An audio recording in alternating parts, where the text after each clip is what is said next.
Hey guys, AuspiciousAussie here, and welcome to episode 12 of the Local to Global series here with Rocky Mountain Wrestling. So, today's episode, we're going to keep progressing. We're going to get into things in a second here, but Phil Anders is down to minor morale issues, and then Patriots still, unfortunately, only has his minor morale issues as well. The backstage is average, so I think we're okay. The open forum meeting didn't sort of cause us too many issues, I guess. It actually might have helped Anders' morale issues lower, essentially. So it might not have been terrible.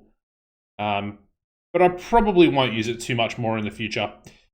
Anyway, today's episode, we're going to continue with the same formula that we did last episode. I think it is the most beneficial one we have at the moment. I think once we get up to better popularity, we can potentially... I don't know. I'm thinking about running, if we run 3 shows a month, we could go cheap, and then have a normal ticketed price show at the end of the month. And it might potentially make us more money. We have to sort of make sure that we're at least profiting every single show, which I think we are at this point. I don't think our worker costs are too much higher than what we bring in, essentially. You do have to be careful though, because obviously the sponsorship money that you get every month, that has to essentially cover 3 shows. So while we're, okay for 2 shows at the moment, adding a 3rd show might actually put us under and lose us money without any real benefit, apart from our workers essentially working an extra date. So we've got to be careful with that. And then, of course, the more events that you run per month, the lower the attendances go throughout the month, if that makes sense. So it's another thing you've got to make sure that you're in a good position. So I think for now, we'll continue running our 2 shows with very cheap tickets for the first one, and then normal ticketed prices for the end of month show as we continue. We're also we're going to look at a few things, because we've talked about Al Coleman. Obviously, he's been very good. I'm still undecided if we keep him going forward, because I feel like at the moment we're on a bit of a... It feels like a bit of a seesaw almost. So we're at this point where, the backstage issues are average at the top here, and then Al Coleman can essentially be the seesaw that swings it into us having a poor locker room. I know it hasn't actually been him recently. However, he has that effect because he's pretty much the only one that has those proper negative incidents, that pop up. So it's something we've got to keep an eye on, and we've got to be really careful with. Anyway, Riley Patton has been offered a contract or a touring contract with Bernie Hammer, and then Patterson has joined BCG. So good for him. And I think we're ready for our first show, The Climb. So The Climb 6, let's get into it. Did I book anything for this actual show? I don't think I did. Obviously, Jules Knight's going to be our number 1 contender. And he'll face Coleman on the next show. But I don't think we actually booked anything. I don't think so. Doesn't look like it. So let's give no one the night off. Oh, we're up to week. We're up to a week economy. That's very good for us. So we're actually going to be gaining more money as a result of that. And then very strong for the wrestling industry. So it's a perfect time to gain popularity. Do a creative meeting. I'm going to go with one more character idea, and hopefully we get one that anyone can use. We do. It's a bit of a gamble though, so that's frustrating. Let me just type that in here. Bit of a gamble. So I'm still going to use it, honestly. Locker room incidents, here we go. Basics and safety for 3 students, as per usual. We got Roger Montero and Remy Sky hanging out a lot together recently. Apparently Patterson's got a gimmick idea, and that's been stored in my creative ideas, so that's good. Give him a new gimmick, I guess. as long as it's not a risky one. We'll address the locker room. What are we going to do for this show? Let's go with... We'll go with another rib, just because we have those morale issues. So I'm going to rib Hangman.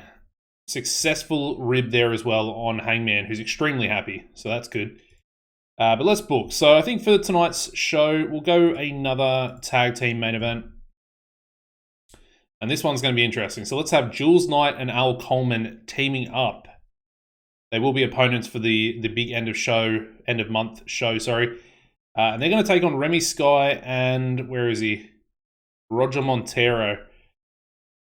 Bit of a risky one this one, because we essentially won't have a road agent. Oh, we've got the negative chemistry. I keep forgetting about the negative chemistry there for Jules Knight and Al Coleman.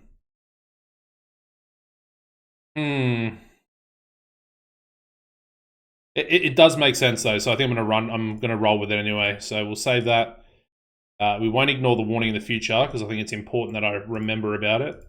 And then let's go like this. I think I want to have Jules Knight go over. This is pop 23. It's actually really good. It's come up quite a way.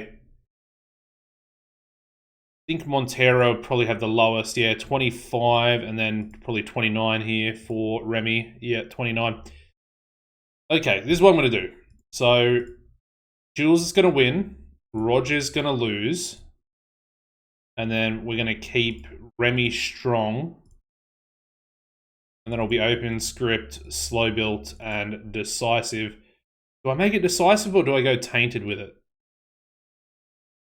I think I'm going to go tainted. I think Jules Knight is going to pull off a bit of an Al Coleman maneuver and get the win, which might, you know, shock Coleman a little bit and think, oh, is he going to cheat in the main event next month? Who are we going to use for the road agent though?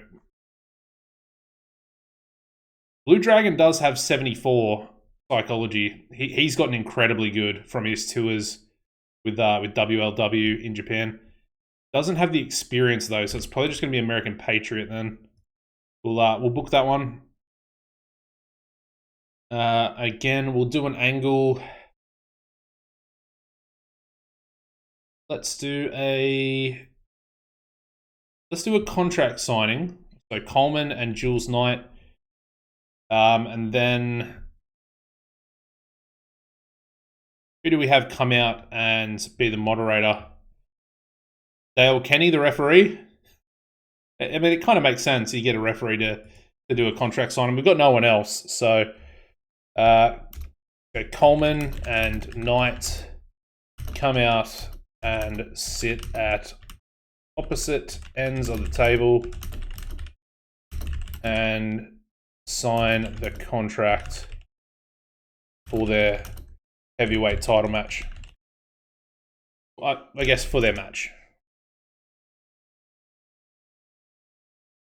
Almost fits. Very close. 4 minutes for that one. I actually find it pretty funny that Dale Kenny is going to be involved in this as the host or the moderator. I mean, you would have a ref be a moderator. It does kind of make sense, or at least in my head it does anyway. So that'll be before the tag team match. Then they're going to team up together to take on Remy Sky and Roger Montero. Very interesting show, this one.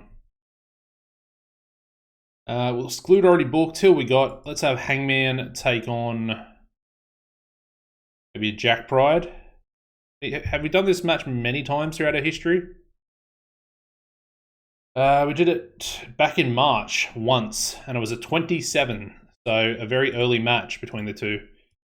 Let's give him another opportunity, I think. Do we need to keep it simple?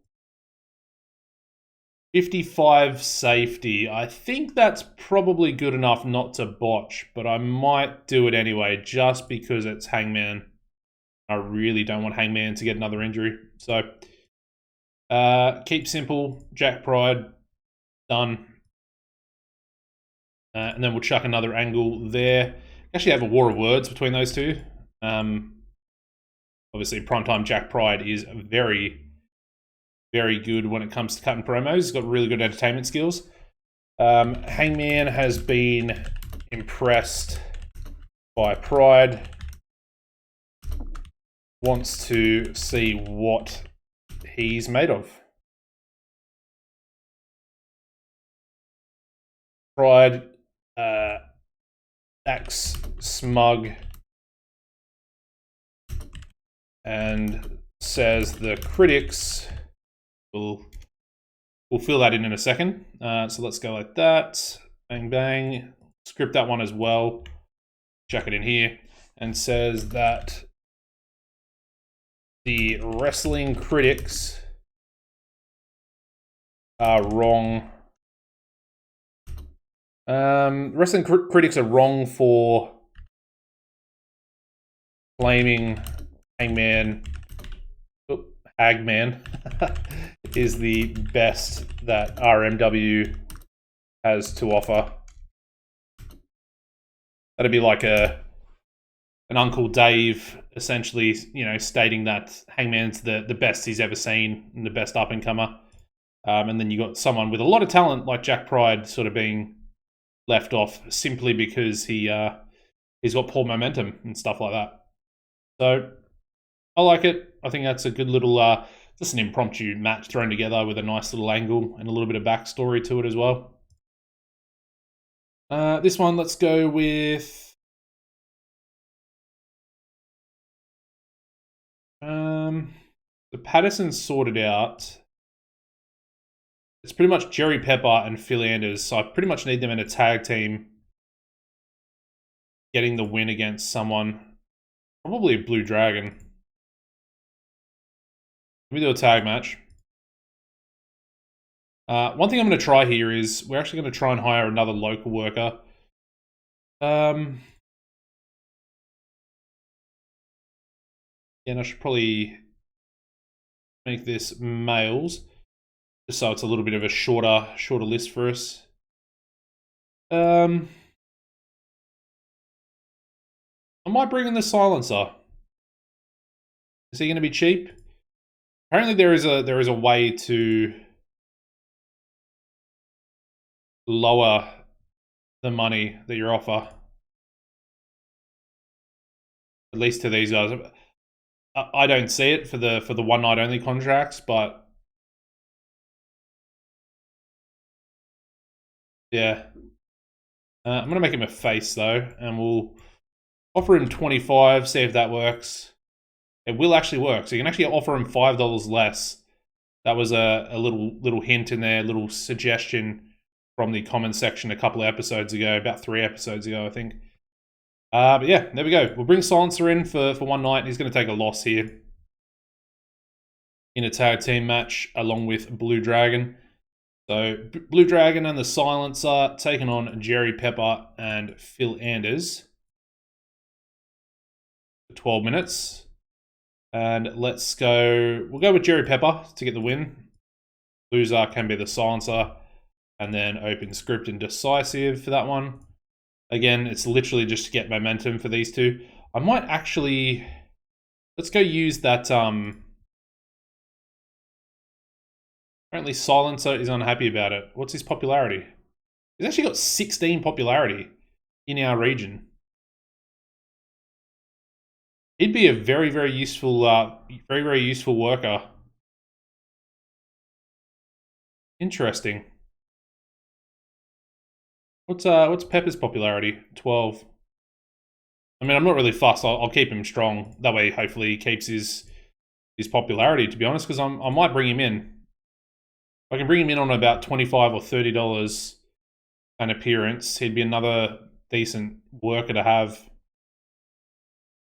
I could see some decent silent. I know he's 41, but I could see some decent Silencer versus Texas Hangman matches in the future. Good little storyline going for those two. Anyway, let me go to the roster real quick, because let's use that on Phil Anders, our creative idea. It's a bit of a gamble, but let's just use it. It was a success. Good stuff. All right, we're rocking and rolling. He's now very cold, so that's perfect. And then his team will get the win in that match. And then one final match, I think. We'll go one more. Patriot versus Patterson. literally just to get Patriot on the card. We'll give him the win as well, to be honest. Get him on the card so we can actually praise him at the end of it and hopefully get rid of those morale issues. We'll work the crowd with this one. Actually, you know what? No, we'll keep that as regular. Save that, and then I think we'll bring this one up, the tag team match, and we'll roll with that one to work the crowd. Using a lot of workers tonight, though. Pretty much a full roster. Pretty much got no one left as well, apart from Pistol Pete Hall, which is my avatar. I've got a lot of good plans going forward. Once we can get a bit of a bigger roster and we can actually start using Pete Hall, I want him to play like a John Dutton character as the authority figure. So, you know, he's not exactly a good guy, but he's not exactly a bad guy either. And I feel like he'd only want his best interest served, if that makes sense. So he wouldn't really care if people, you know, cheat, if they're using underhanded tactics and stuff like that, as long as it sort of fits what he wants to do and it's, I guess, in his plan. Anyway, that's something for the future, but something to think about as well as we go forward. Anyway, let's run the show. So we start off with a 28 rated tag team match. We got Jerry Pepper and Phil Anders defeating Blue Dragon and the Silencer in 11:51 when Jerry Pepper pinned the Silencer with a pile driver. And Silencer apparently has ring rust. Perfectly fine. He's only here for one night. And yeah. Rogue Special Forces gimmick. Very good for him, so fair play. Pretty happy with that, though. Blue Dragon with a 44. Jerry Pepper with a 35. And yeah. Gets us off to a strong start, and then we also obviously get the momentum for Pepper and Anders, so happy with that. Ooh. Oh, I forgot to keep him simple. Oh, that's so frustrating. Blue Dragon was visibly angry after the match, upset that Phil Anders almost injured him with a botched move. My fault. 100% my fault. I completely forgot to keep him simple. Anyway, it is what it is. We move on to a 37 rated match here. American Patriot defeating Jason Patterson in 11:40 by submission with a sleeper Americano. It's a good match. Face versus face, so probably would have been penalized. Yep. Low morale there for Patriot as well, so hopefully we can get rid of that as a result of praising him after this show. Same thing with Anders, although Anders is probably going to be upset now that he almost injured someone. And then Blue Dragon is probably going to be upset at the end of this one as well, because Anders almost injured him with a botched move. Anyway, happy with the 37. We move into a 44 rated angle. Very impressive. Like I said, Jack Pride's got really good entertainment skills. Hangman's very, very over. Has pretty good entertainment skills as well. But Hangman comes out pre-match, says he's been impressed by Pride, and basically wants to see what he's made of in a match tonight. So we then have Pride come out, starts acting smug, and says that the wrestling critics are wrong for claiming Hangman is the best that Rocky Mountain Wrestling has to offer. Essentially, he's not directly saying it, but he's sort of putting his chest out, making it so that he is, the best that RMW has to offer as far as sort of young and up-and-coming talent. So yeah, 44, very good promo from both of them. Their match together also does really well. Again, it's a carry from Hangman. But we do get a 47 rated match where Texas Hangman defeats Primetime Jack Pride in 12:08 by pinfall with a chokeslam. And that's a white-hot match as well after that pretty decent angle. So good stuff there. Good match there for Jack Pride. Even though he is losing, it's going to push him forward a little bit and hopefully gain him a little bit of popularity as well, even in a losing effort. So yeah, good match. Very happy with that. Again, it's sort of just like filler stuff for Hangman, really. He will eventually become the champion again. I have no doubts about that. Either that or we potentially lose him to a bigger company. So don't want that to happen, but it is what it is. 47 rated. Good match. We then go into a 28 rated angle here. We've got a contract signing with Al Coleman and Jules Knight. They come out, sit at opposite ends of the table, and they sign the contract with Dale Kenny, the referee, being the, I guess, moderator of this contract signing.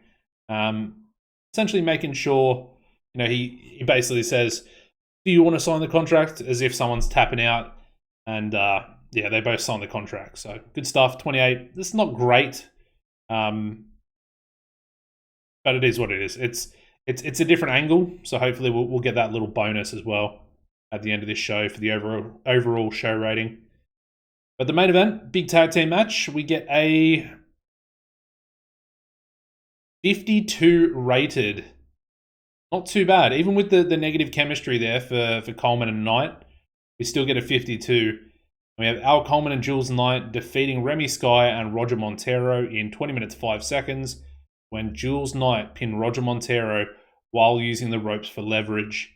So yeah, Jules cheating to win. Pretty much doing it in front of Al Coleman, who is, I guess, the serial cheater of Rocky Mountain Wrestling at this point. Yeah, negative chemistry there for Coleman and Knight, and then we have excellent chemistry there for Sky and Montero. And of course, they've been, traveling together, bonding backstage recently. And then also Remy Sky having a hot new move. So some decent little positives there. And I guess one negative with the Coleman and Jules Knight negative chemistry. But yeah, I'm assuming that, yeah, probably cancel each other out as far as the chemistry goes. So that's really good. 52 rated as well. Let's finish the show off. Overall, actually, Roger Montero with the best in-ring performance. 55 rated, higher than Al Coleman. I know he got a negative, but yeah, interesting. Let's finish the show. We get a 48 rating. Not sure if the we didn't actually gain the bonus from having different angles, so I don't know what that's all about. I guess maybe sometimes it works, maybe sometimes it doesn't. And also, I just noticed my head is very close to being above this side, the 48 rating there. If I go like that, there we go, right there, bang. Yeah, 48 rated, happy with that, increased popularity, and yeah, hopefully we're up to 12. We'll take a look. We'll address the locker room. What do we got? We've got Phil Anders and we've got American Patriot to be praised. We got very happy there with Anders, so I'm hoping his will go away, and then happy for Patriot as well. Financial report, 342. Again, worker cost. It's a decent amount higher than we probably should have spent, but you know what? I'm perfectly fine with it. We can sort of counterbalance it for the next show anyway, and maybe just run 4 singles matches. There's no issue in doing that either. So we can do that. We're still probably going to make a profit no matter what, so I'm not fussed with it. We're on the right track now, and we've found the formula, the local to global formula for making money as a result of having enough popularity. And there we go. We go from 11 up to 12 popularity in the Northwest.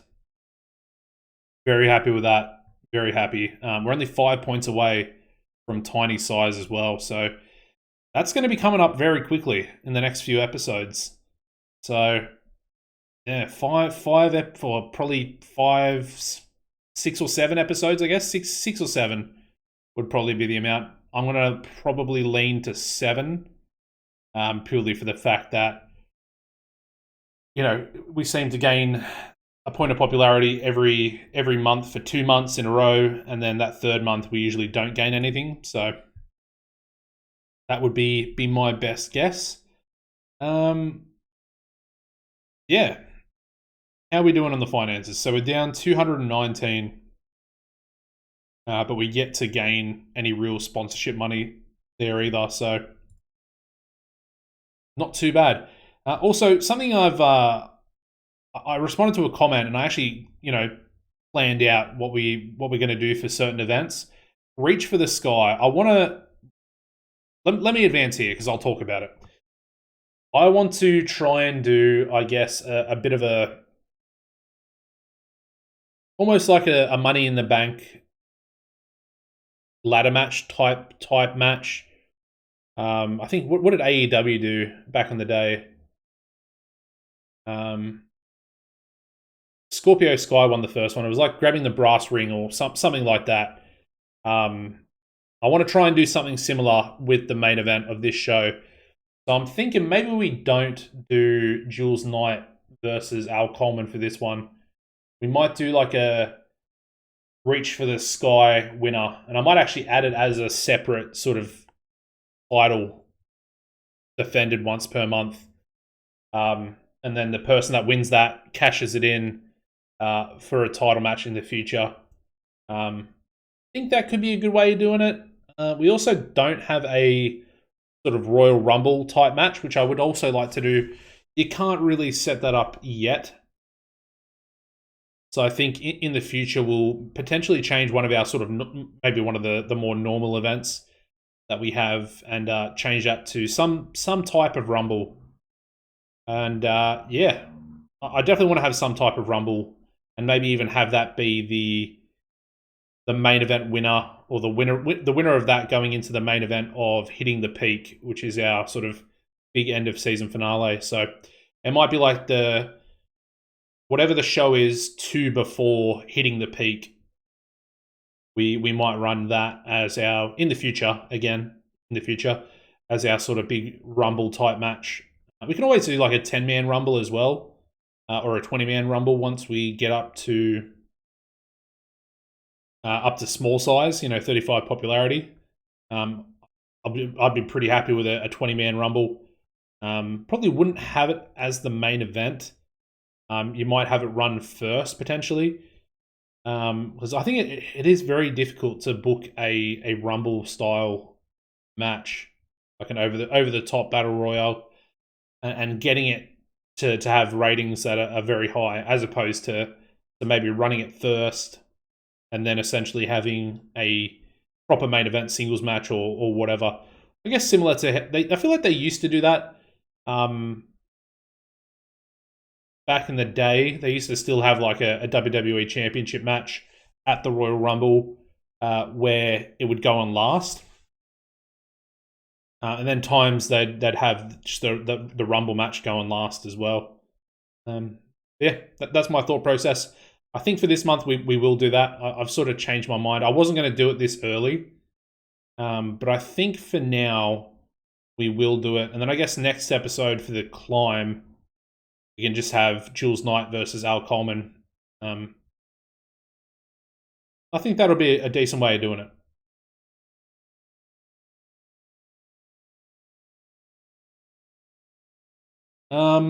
We may as well just stick with it. Oh, actually, you know what?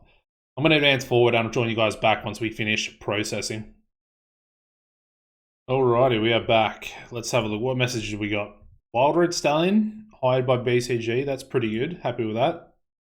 Hopefully make him a little bit better for us once we decide to sign him. Which I think, honestly, at this point, is Midwest one of the ones we don't have to pay for travel? I might actually just sign him.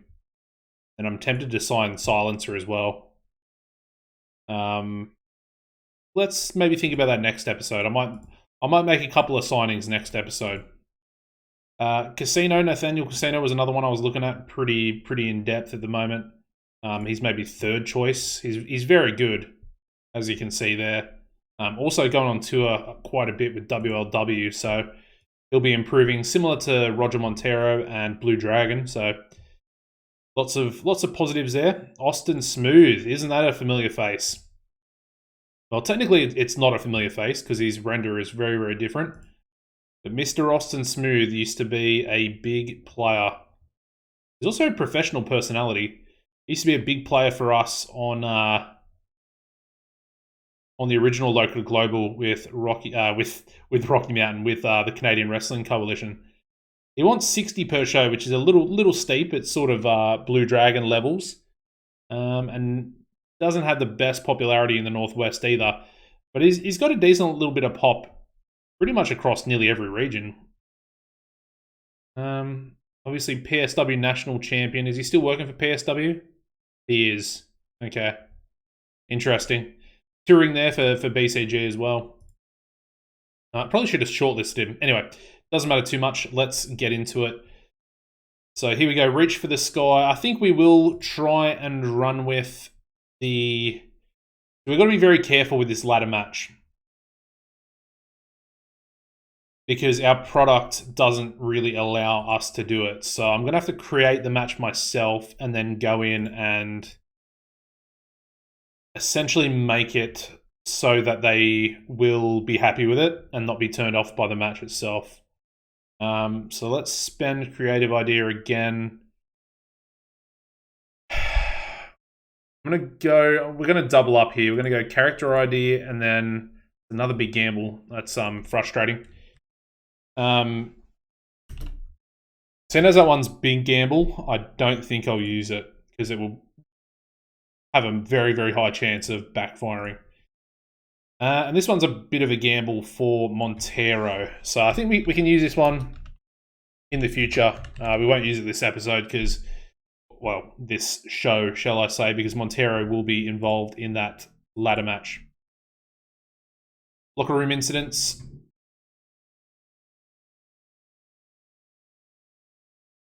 You know what, that's pretty interesting. Pistol Pete Hall and Blue Dragon have been getting on particularly well recently, so apparently that's something. Phil Anders and Patriot have bonded recently. It's also very good. And then some more training there for 3 students for our 3. Let's go with Inspire for this one. So everyone's going to get a bonus from that, which is really good.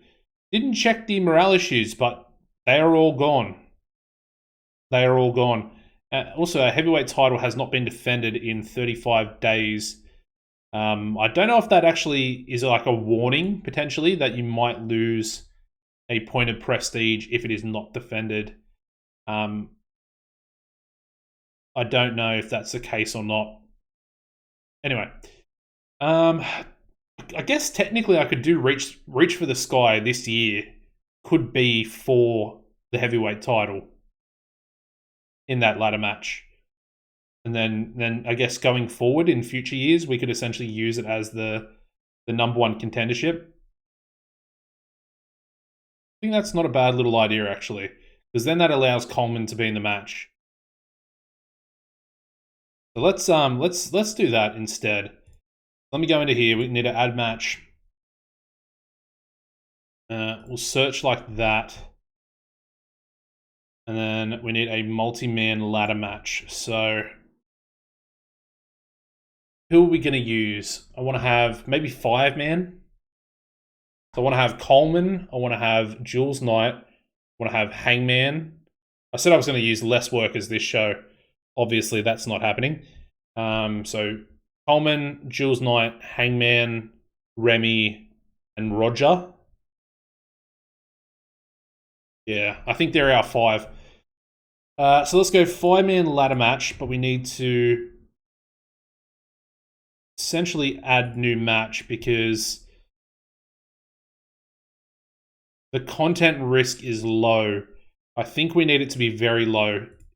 If I go to a 1v1 page, yeah. So as you can see, content risk is very low.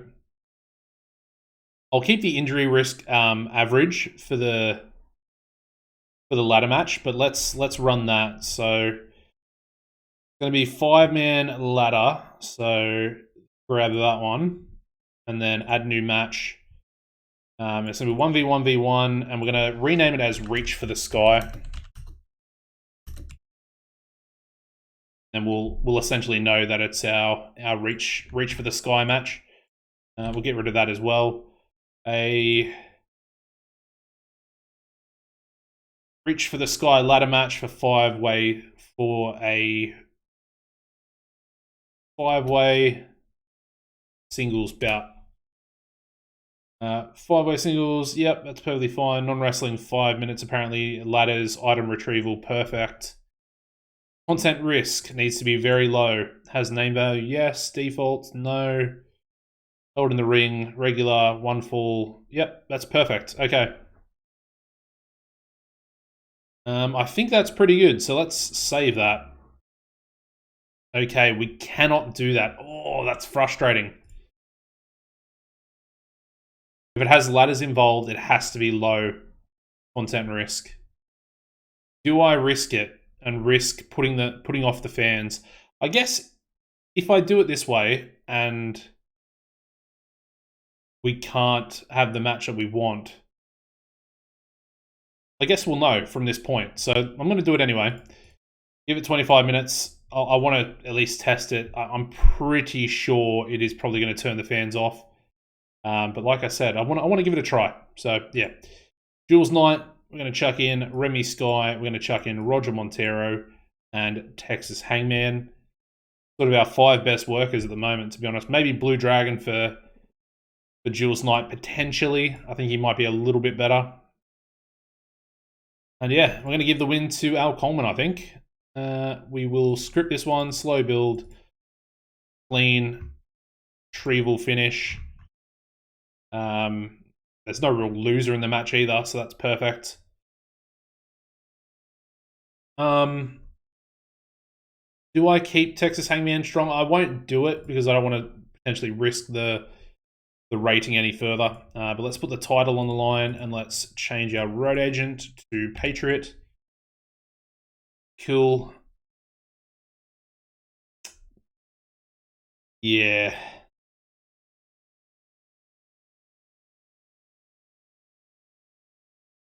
Isn't that unfortunate? I wonder if I can change the product slightly.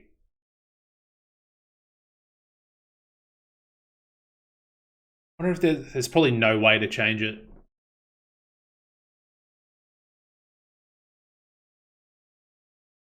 Yeah, it's these matches here: dangerous, controversial, or bloody matches.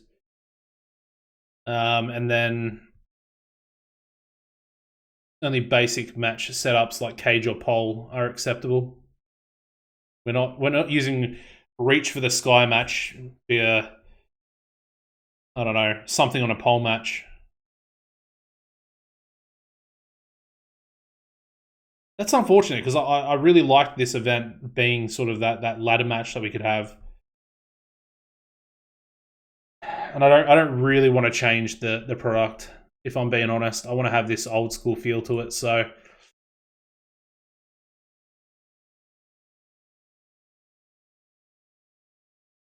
yeah, it's unfortunate. We're gonna have to scrap it. Isn't that unfortunate? I really wanted to do that, but I don't want to change the product. I don't want to make it not what it is. I'm sure there's probably some product that I can choose that's somewhat close to the same product that we're running at the moment that allows it. I guess maybe I'll look into that in the future. I guess for tonight, we're just going to run the singles match. Let's just go Coleman versus Knight, unfortunately. You guys, I probably talked it up a little bit there. But we'll run with that. Gives Al Coleman a nice win. I think, can Jules Knight call a match? He probably can, actually. 68 psychology. I think he can, so I'm going to call it in the ring. And a slow build on that too. I think he's good enough. I definitely think he's good enough. We want that to be 20 minutes, not 12 for the title. And then let's just run singles matches, I guess, for the rest of the show. So let's have Pepper take on Patterson. I was going to go Patterson, but he's also now got cooled momentum as well. Maybe I'll go Patterson with the win.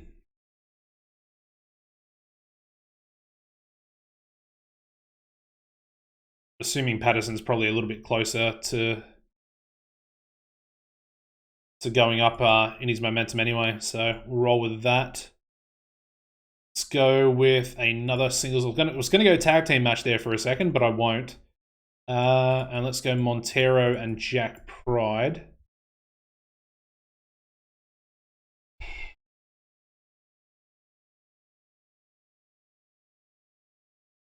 Yeah.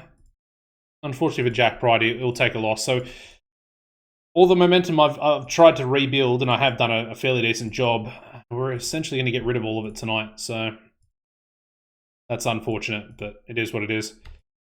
Coleman already. Did he go down? Did he go down 1 point? He might have. I don't know. Doesn't matter too much anyway. So let's book one more match. Let's go with Hangman and Blue Dragon or Patriot. I don't think we've actually had him face Patriot yet. They have Lockdown, which was last month. Okay, we will change that. Let's go with Blue Dragon instead. When was the last time they versed each other? Also last month. Although it was in well, he was part of a tag team, actually, I should say that. And then he faced him last year. So they haven't actually versed each other for a little while in singles action. So we'll roll with that. I don't think we can call, actually. And a clean win there for Texas Hangman.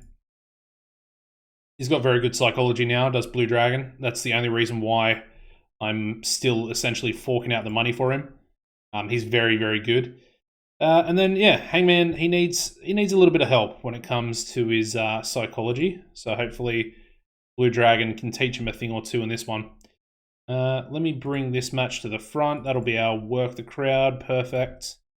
And then we're going to run some angles. So let's go Coleman onto Jules Knight. Coleman states he was upset that Jules had to cheat to win in their tag team match. Sort of a bit of pretending going on here from Coleman. Coleman says Coleman wants to win clean. I will fill that in a second. Get that one booked. Script that. Make it an angle. Coleman wants to win clean here tonight. Lovely.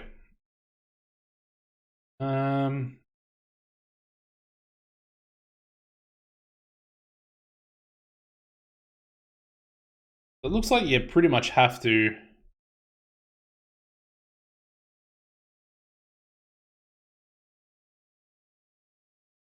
Interesting. I've never... Did I just not see this option? This specifies that the aim for one worker is to achieve a significant storyline victory over another. However, the losing worker does not receive any negative effects. Essentially, you can still spam storyline success without negative effects. Was that always there, or did they just recently put that in? I don't know if they did. Anyway, let's go with a regular effect. We'll have Jules Knight be the loser. I don't even know if they're part of a storyline together. I have no idea. It doesn't really matter too much, but yeah. And then let's go, I think, a double or maybe a brawl. Let's do a brawl. Do a brawl between Jack Pride. I'm going to keep him simple in this one as well. Yeah, a brawl between Montero and Jack Pride. 4 minutes. So, primetime Jack Pride and Roger Montero. Pride and Montero get into a brawl. Pre-match.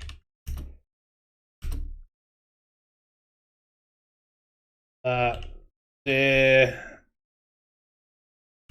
separated, but look like they want to hurt each other. Yep, hurt each other. That's what it is. Cool. I don't really know if they have good brawling stats and stuff like that, but that's perfectly fine. And that'll go down there for those two. It's another angle.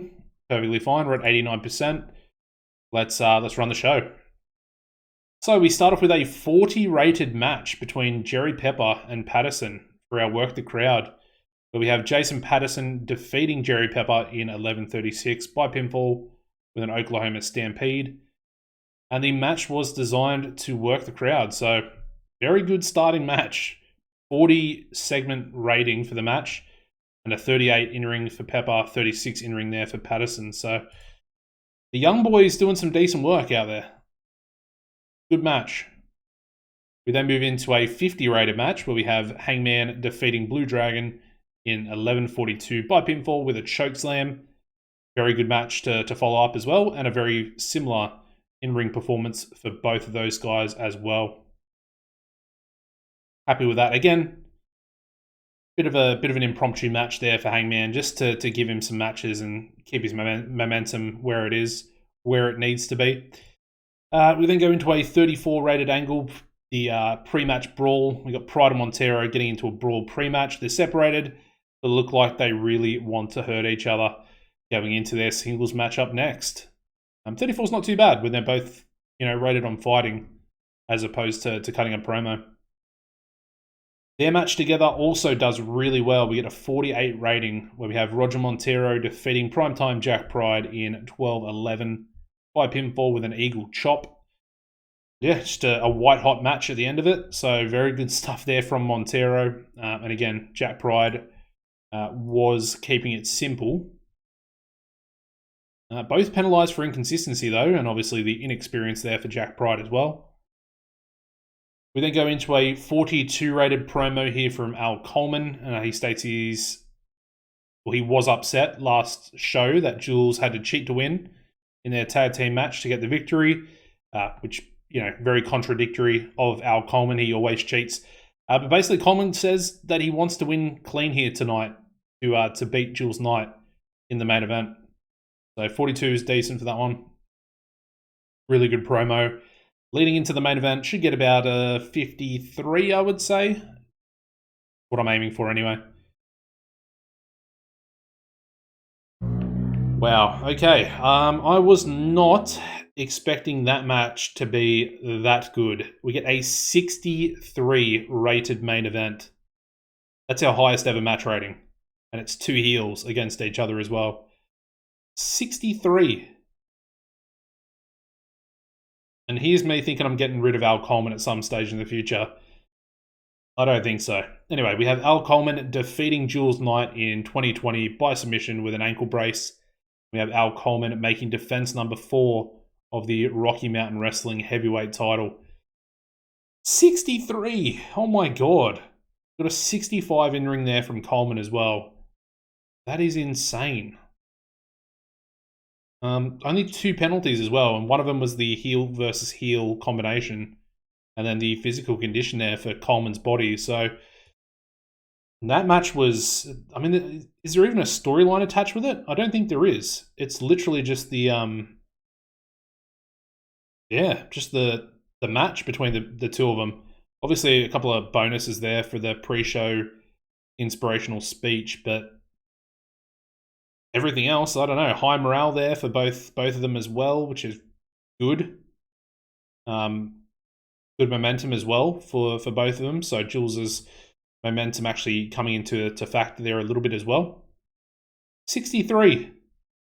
It's probably going to be our best ever show as well, because we've had some good matches. Obviously, the Hangman versus Blue Dragon, and then the Roger Montero versus Jack Pride match. They were both like 47s. And was it a 50 for Hangman? Or a 51 or something like that? Anyway, let's finish the show. Get a 56 rated show there. That is insane. That is by far our best show we've ever had. And to think, I wasn't actually going to do this main event for this show. I was going to try and do that ladder match, but yeah, there we go. All right, finish the show. 56 rated. Oh my god. And a 63 rated match. Yeah, I've got to praise Coleman. I'll praise both of them, to be fair. Both Coleman and Jules Knight. That's nuts. And again, worker costs.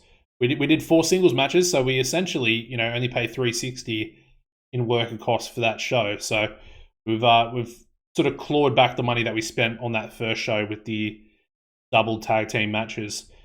And it looks like we're going to make a good profit as well. So let's take a look. We'll advance forward. It's only going to be a couple of days. and we'll get into June. We're already like pretty much 18 months in to the series. That's insane to me.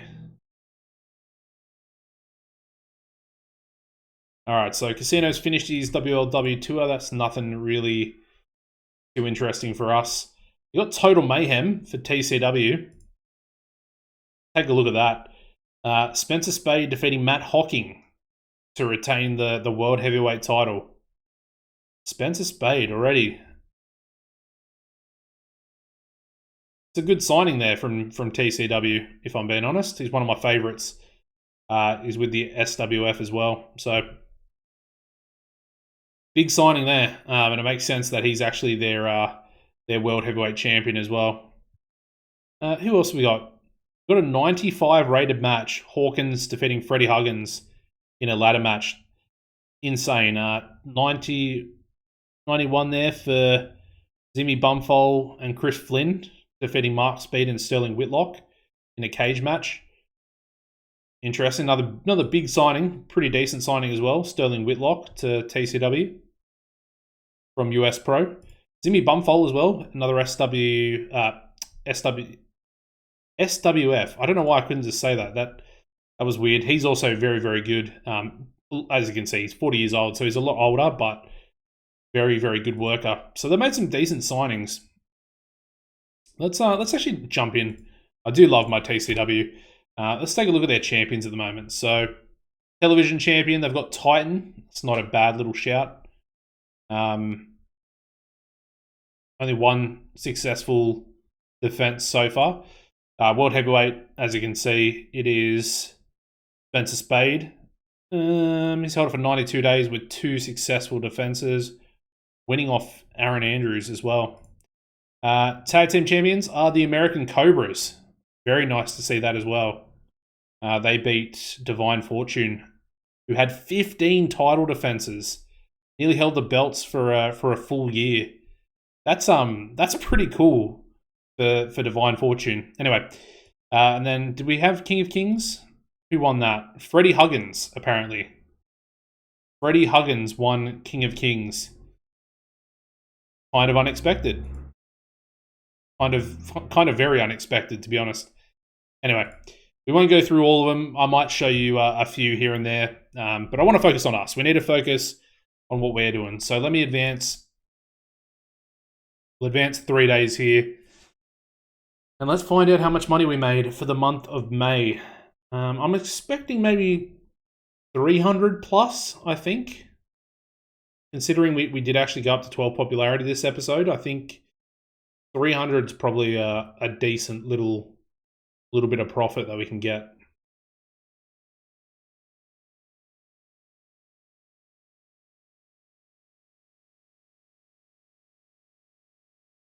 I think we will make a couple of signings next episode. If we are making profit, I know it'll essentially mean that we leave a couple of workers off, but I don't think that's exactly like a terrible thing either. If we have a couple more workers, we can sort of, I guess, spread out the losses, which means the momentum won't be as bad for some of these guys. And I mean, the fact that the storylines, you can actually progress them with momentum in the storylines without, having a person lose any popularity. I think that's a pretty decent way to, for us to try and get those guys back into a decent level. Anyway. Oh my God, we made $523. Oh my God. We're profiting. We are well and truly profiting at this point. That pretty much negates some of our biggest losses that we had back in the day. That's like June of last year. We were losing like 650 and we're making 523 in 1 month. That's incredibly good. Incredibly good. Okay. It's not going to take long for us to get out of debt. And we've essentially got 1.5 years left to do it. And like I said, we can literally... We can run 2 normal ticketed price shows in a month if we want to, and we can make even more money if we need to as a last resort. But yeah, would that actually make us more money, or should we just run one show? I think probably running one ticketed show would probably make us more, because we'd have less costs, less overhead. Yeah, essentially, we could still make big profit from that. Whereas we would lose some of that sponsorship, some of that income there by running the second show. We wouldn't make as much profit, if that makes sense, for a month. But yeah, we're not going to worry about it too much. Like I said, we are well and truly on the right course in terms of the finances. And if we do have the 3 years, that said, we should be perfectly fine to be back into black and back, well, I guess, out of debt. We essentially we haven't really ever been out of debt since the series started. So that's going to be a really, really good thing for us to get into and start making some money that we can then use to upgrade and to do different things, bring in different workers, bring in an announcer, bring in, I guess use my character, Pistol Pete Hall, and have him be a legitimate road agent. Because if you look at his character, so look at his skills here, he's like the perfect road agent. He is literally pretty perfect. He's got really good popularity as well. So the angles that we could use him with his entertainment skills there, he's going to be a pretty damn good authority figure. And like I said, my plan in the future is to have him, I guess, be similar to a John Dutton from Yellowstone, as sort of the boss and the owner of Rocky Mountain Wrestling. So should be really good. If you enjoyed today's episode, drop a like. Make sure you subscribe to the channel if you haven't done so already. I know a lot of you guys are subscribing. We're pretty much at 2.3k now. We're only about 200 subs off my next goal for the YouTube channel, which is 2.5k. So we're getting very close to that, and that's going to be a nice little milestone to hit, sort of 1/4 of the way to 10,000. Insane. You guys are smashing it. We're all smashing it together. The series is going well. I'm happy. I'm enjoying it. Yeah, we're doing really well. You guys are incredible, honestly. Appreciate you guys so much. And as always, take it easy and goodbye.